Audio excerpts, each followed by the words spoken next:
Hey everyone! In this video, I'll show you how to fix YouTube not working on your Hisense Smart TV. Method 1. Restart your TV. Turn off your Hisense TV and unplug it from the power source.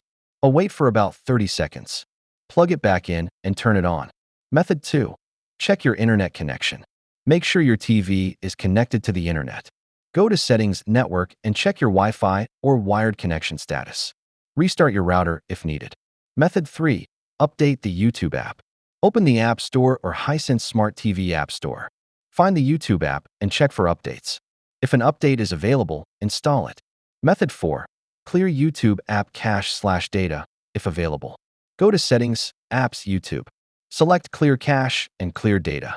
Restart the app and try again. Method 5. Reinstall YouTube app. Uninstall the YouTube app from your TV. Reinstall it from the App Store. Method 6. Factory reset your Hisense TV, last resort. Go to Settings, System, Reset. Choose Factory Reset. Note, this will erase all your settings and apps. Thanks for watching. If this fixed your problem, don't forget to like and subscribe for more smart TV tips.